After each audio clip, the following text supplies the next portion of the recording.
Alright, so welcome to our video. We're going to talk about financial accounting. We're going to kind of review some of the topics and some of the knowledge that we learned in financial accounting for those of you that have never taken financial accounting or for those of you that need to brush up on financial accounting. So we're going to start today with some basic accounting principles, assumptions, and constraints. This is kind of the body of knowledge in which when we go into financial accounting we have an understanding of. So let's start with our four basic principles. Our first principle is the cost principle. And the cost principle tells us that accounting information is based on actual cost rather than current or potential value.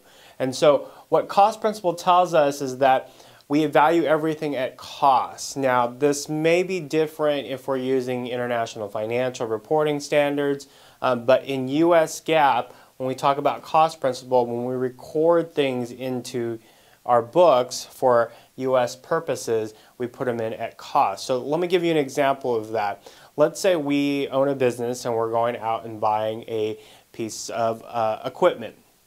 And the equipment has a fair market value, which means that it is valued today at $10,000. Now the owner of that equipment wants to get rid of it very quickly. So how do they get rid of it quickly? They reduce the price. Well, how do they reduce the price?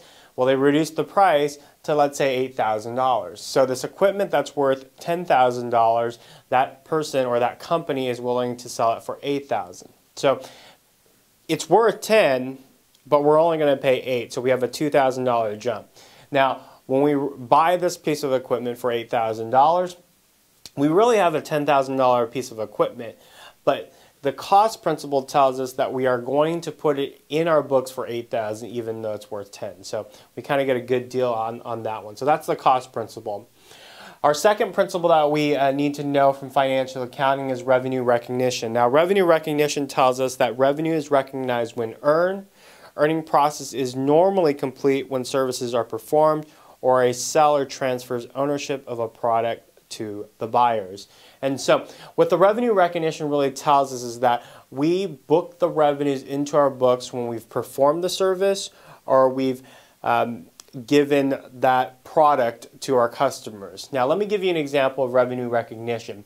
Let's say today we want to go on a trip next month to the Cayman Islands. And so in order to go to the Cayman Islands, we're going to have to buy a ticket. So we go on our favorite airline website and we book that ticket. Well, when we book that ticket, we have to pay for it up front. Well, let's say that ticket is $1,000. So we pay United $1,000 today, but they haven't really earned that revenue yet. They haven't earned that $1,000 yet. And so revenue recognition says that we defer the receipt of that cash, or we defer the recognizing of the revenue of that cash until we've performed the service. So when does the service happen? Well, I get on that plane, they fly me to the Cayman Islands, they fly me back, and so the trip is now over. They have earned the revenues. So even though the cash came a month earlier, they booked the revenues when they actually performed the service, which is getting me to the Cayman Islands and then subsequently flying me back. Okay, so that's the revenue recognition. So we only record the revenue when we've actually performed the services or we delivered the product, whichever one that we're doing. Our third principle is the expense recognition. I usually will call it the matching principle. The matching principle tells us that a company records the expense it incurs to generate the revenue received or reported. And so the expense recognition is kind of the same thing as the revenue recognition. We're going to book the revenues when we perform the service or deliver the product. We're going to book the expenses in pursuit of those revenues. So let me give you an example, and there's a lot of examples that we can use, but let's say we want to start our own clothing store. And we start that clothing store today. What's the first thing that we need to do? Well, one of the first things that we're going to need to do is find a place, and then we're going to need to stock that place so that when customers come, they can actually buy that product. And so we go out to a manufacturer and we say, hey, we want t-shirts. And they say, sure. So we buy t-shirts from them today, and we buy, let's say, 100 t-shirts for the ease of math, $1 a piece. So we pay them $100, we now have 100 t-shirts. The matching principle tells us that we are going to match the expense of selling those t-shirts to the revenue.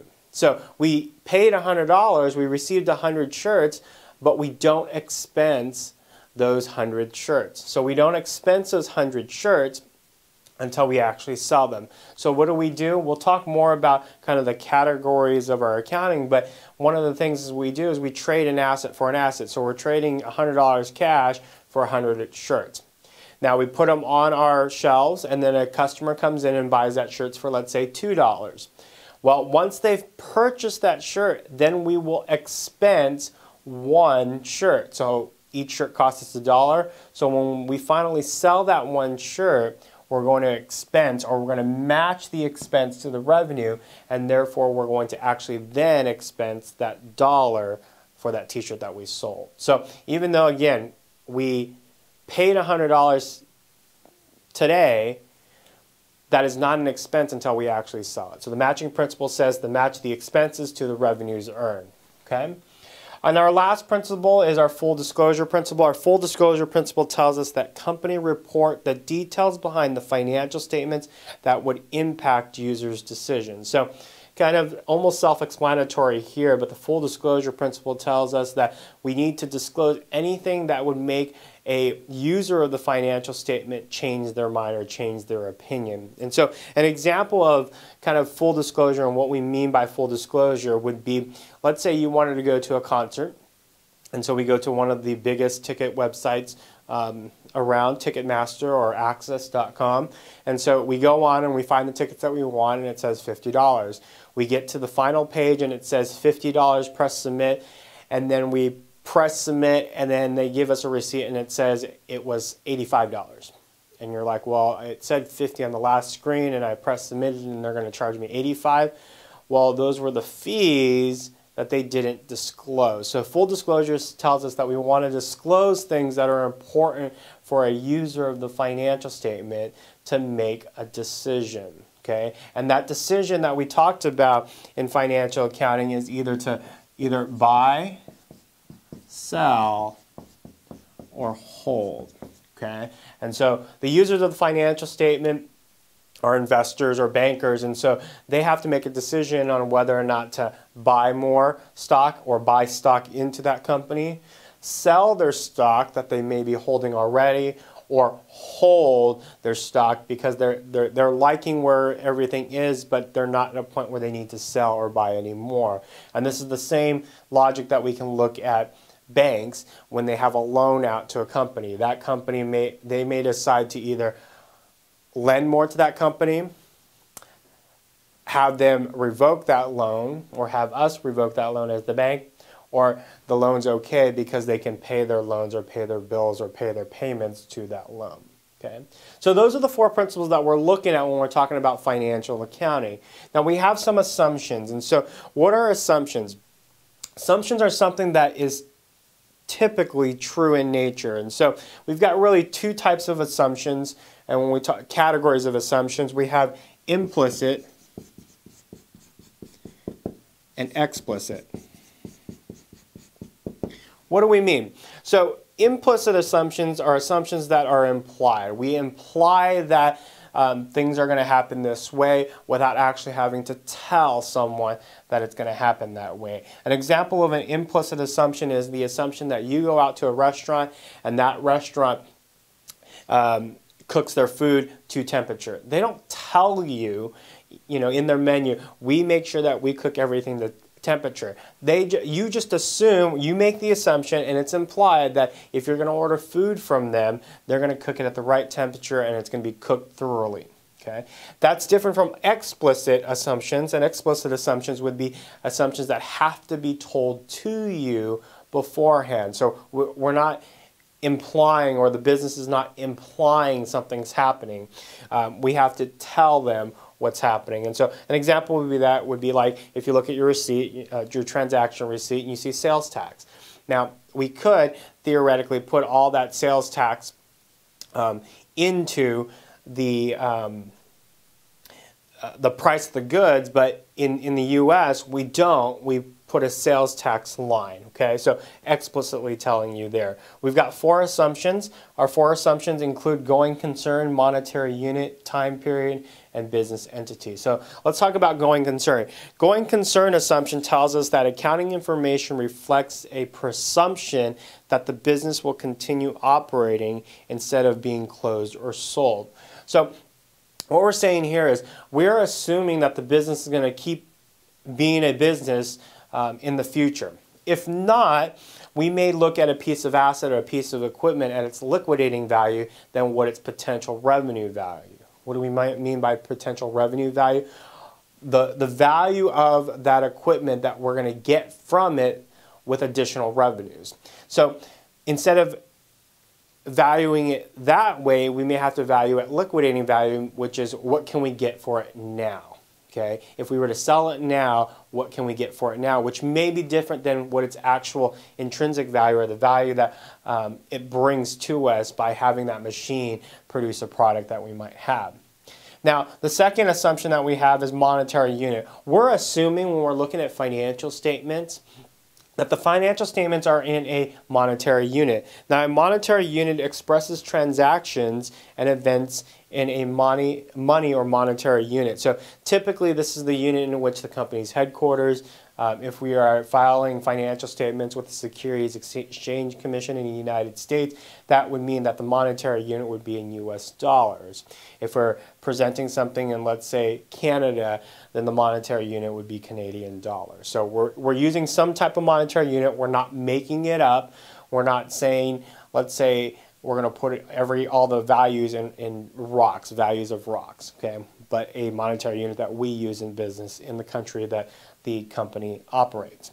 All right, third assumption, time period. Time period tells us that the life of a company can be divided into different time periods. So an example of the time period is monthly, yearly, bi-monthly, bi-weekly, weekly. And so what it's telling us is that we can take a company's operation and split them up into a time period. And we're able to do that without making those financial statements seem odd or the financial numbers seem odd. So if we are paying, let's say, $30,000 a year for a building, we're able to split that up into a different time periods. And if we're going to issue, let's say, monthly financial statements, we can say that the expense for the rent is 30 divided by 12. Okay. And then the last assumption that we're making or that we're implying in accounting is business entity. And with the business entity assumption, we're saying that businesses is accounted for separately from other business entities, including its owner. So let me give you an example of that. You know, I own a business, and when I own that business, I do business transactions. I go out and I meet clients, and we go to dinner or go to lunch, try to discuss a transaction and try to come up to an agreement. I might travel for my business, and I might buy equipment for my business. Well, I also need to eat. That's not part of business, so when I go home at the end of the day, I'm going to have to eat or go out to eat. And so what the business entity assumption tells us is that we're not putting our personal, if I'm the owner, we're not putting our personal expenses into the financial statement of our businesses. Okay? Now, that's if I own a business. If we're talking about a corporation that might own another corporation, we're talking that the parent corporation isn't also putting their expenses on the subsidiary organization or business that they own. Okay, so the business entity has all of their transactions separate from their owners.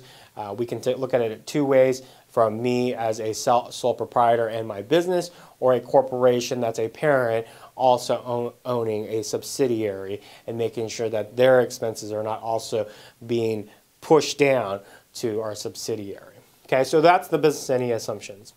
And then our last 2. So we have all of these principles and assumptions, and we try to do that in accounting, but there is kind of 2 constraints. So I like to think about this as our foundation, and then we have some constraints. Okay, we're supposed to do all of this. However, if these constraints here at the bottom affect us, then maybe we don't need to report it or need to be as detailed oriented with these. And the first one is materiality. So materiality as definition is that we it includes only information that would influence the decision of a reasonable person that needs to be disclosed. So materiality is kind of a simple concept, but it does take a lot of professional judgment as far as what is material. Let me give you an example. This is an example that I use in class all the time, and I always say, as a student, you lose $100. Would you be mad about it? Would you be distraught about it? And the answer is usually yes, because I lost $100 and I'm a poor student. I could use that $100 to get things done. Okay. Then I flip the situation. I say, okay, let's assume that you are a millionaire, okay, and you lose $100. Does it matter? Okay. And for the most part, the answer is no, because you're a millionaire, and if you lose $100, it's not the end of the world. Okay. And so materiality tells us is what's material to the company. Okay. So a company that does 10 million in sales, as of the end of the year, some problems, and they leave off a sale for $70. That's not material. Therefore, if we accidentally not include it, then we're okay. Okay, that's not something that we want to do as accountants, but we're okay with that because it's not material. Okay. Another way that we use materiality is on the financial statements. Every business is going to have so many accounts, and let's say one account is like $3 and they're a $10 million company. We're not going to put that $3 account on the financial statement. We may sum it up at the very bottom with other expenses, okay, instead of detailing it all out. Okay, so that's materiality. And then the last one, the last constraint that we have with all of this is the cost versus benefit, and we've probably heard that a lot. We only include information with benefits of disclosures greater than the cost of providing it to the user of the financial statements. And so when we're looking at some of this, cost principles, expense recognition, monetary unit, going concern, time period, revenue recognition, we want to be able to present that information to our users of the financial statement, assuming that the cost outweighs, the benefit outweighs the cost of providing it to our users. Now, we talked about this $3. We talked about a $3 account. We've only booked a $3 expense in the account. We may not necessarily want to put that on our financial statements and audit those financial statements on that $3 because the cost of doing so outweighs the benefits that we receive from that incremental benefit that we provide. And so cost versus benefit says we take a look at what benefit we're receiving and how much we're paying to bring that information to light. A great example of cost versus benefit is going back to, a multi-million-dollar business and they buy supplies. And we won't say this here, but, or we won't do it here, but supplies technically is an asset. So we book it into the asset, and then as we're using that supply, then we expense it over time. Well, this $10 million business buys 100 of these pens, and each pen's $1. Okay. One thing that we should do is when we buy these 100 pens, we're supposed to book it into supplies, which is an asset. And then as we use these markers, we would move them over to an expense account. Okay. Use supplies expense. Well, let's say that we wanted to do that, but we're going to need someone to keep track of that. Okay. So we hire, a minimum wage worker, and we say, okay, your job is to keep track of that. Every time someone uses that pen, go ahead and expense $1. And then when they grab another pen, also then do it again. Okay. The cost of doing that, well, we're going to have to pay them, a wage. They're going to have to be focused on it. So we might spend upwards, let's say, of $10,000 to make sure that our financials are perfectly correct to expense that one item. Well, the cost outweighs the benefit. Let's just, when we receive those 100 pens and we pay them $100, let's just go ahead and book those expenses as a $100 expense to supplies and not put it into an asset and then slowly move them over. Okay, so that's what's cost versus benefit. So basic of accounting are some of these assumptions and principles and constraints that we need to know as we look into financial statements, as we look into transactions, and as we look into analysis within our business. So that's what we're talking about. That's what we're doing. The next video that we're going to talk about, we're going to talk more about kind of the fundamental terminology in accounting, including assets, expenses, and liabilities, owner's equity, revenue, and dividends.